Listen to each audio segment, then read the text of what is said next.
আসসালামু আলাইকুম। আজ আপনাদের মাঝে নিয়ে এসেছি রুটি, গরম গরম রুটি আর হচ্ছে মুরগির মাংস। দেখতেই পাচ্ছেন কালারটা জাস্ট ওয়াও হইছে। যদি একটু পাতলা পাতলা ঝোল, কারণ রুটির সঙ্গে খাওয়ার জন্য একটু পাতলাই করতে হয়। আর আমার খুব রুটি আমি অত পছন্দ করি না, যাই হোক ঝোল দিয়ে হচ্ছে আমার খুব ভালোই লাগে। এই হচ্ছে লেগ পিসটা, আর ঝোলটা অনেক সুন্দর হয়েছে, অনেক মজার হয়েছে। হ্যাঁ, আমি জানি অনেকেরই রুটি পছন্দ।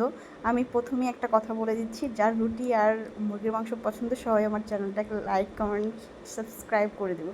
অনেকেই দেখে কিন্তু কেউ দেয় না, জানো, অনেক মন খারাপ হয়। যাই হোক, আমি অত ভালো পারি না রান্না করতে, তাও যতটুকু পারি একা একা তো করি। আমি প্রথমে আজকে একটু অন্যরকম করে রান্না করতেছি। এলাচ, গোলজিরা এসব ভেজে নিয়েছি জিরা টিরা দিয়ে। এখন আমি পেঁয়াজ লাল করে এর ভিতরে একসঙ্গে বেটে রেখেছিলাম মশলা, আমি আলাদা আলাদা করে বাটি নেই, অনেক তাড়াহুড়ো করে রান্না করেছি, বেটে রেখেছি। এখন মশলাটা কষানো হয়ে গেছে ভালো করে। এখানে আমি আগে থেকেই লবণ আর হচ্ছে হলুদ দিয়ে মাংসটাকে মাখিয়ে রেখেছিলাম সুন্দর করে। এখন এই যে আমার কষানো হচ্ছে। যেহেতু আমি অনেক একা একা ভিডিও করি, অনেক সেরকম বেশি ভালো হয় না ভিডিওটা, কষ্ট হয় করতে। যাই হোক, এই দেখো আমার কষানো প্রায় হয়ে গেছে। এখানে 3-4টা কাঁচামরিচ দিয়েছি। কাঁচামরিচ আর শুকনো মরিচ দিয়ে আমরা বেশিরভাগ সময় রান্না করি। আর এখানে রুটি বানানোর জন্য আটাগুলো সব রেডি করতেছি গরম পানি করে। তো এখানে আমি ঝোলের পানি দিব, বেশি করে ঝোলের পানি দেই নেই। তো এই দেখো রুটি আমি জানো রুটি বানাতেই পারি না। তো যখন বাড়ি থাকতাম মা বানাইতো সব সময়, আমার আর শ্বশুরবাড়ি থাকলে শাশুড়িই করে।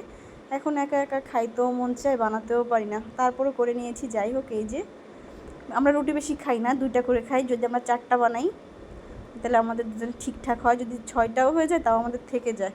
তো এই যে আমি রুটি বানাচ্ছি, দেখো বেশি গোল হয় না, তারপর যতটুকু হয় আলহামদুলিল্লাহ। এই তো আমার রুটি, এই যে বেশি ফুল তো না আগে, এখন যাই হোক একটু ফোলে। তো এটাও ফুলছে হালকা পাতলা।